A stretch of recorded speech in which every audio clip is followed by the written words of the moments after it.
fact, at the early age of 7, this young miss tried every trick in her book to keep her mother, her in any other school, private or otherwise.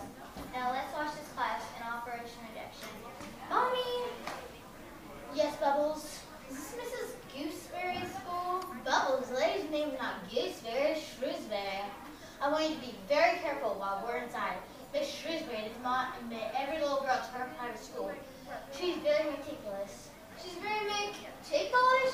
Not meticulous, meticulous. She only has 110 girls in her private school.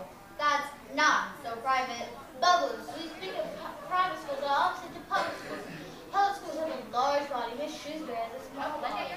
Oh, she's a midget. No, she happens to be a very cultured, dignified lady.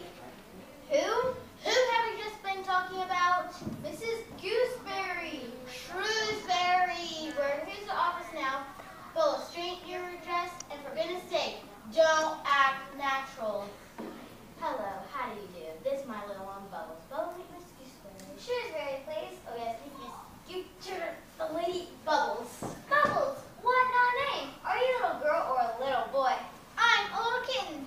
Really? And what are you going to be when you grow up? A real cool cat with a jumping and jive. Bubbles, stop that nonsense. You know you're a little girl. I'm going to grow up to be a lady.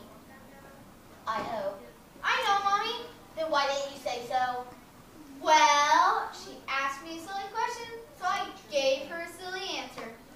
Bubbles, that is no way to talk. Please, Mrs. Higgins, in a progressive school, we don't shout at our children or lose our tempers. Oh yes, I'm so sorry.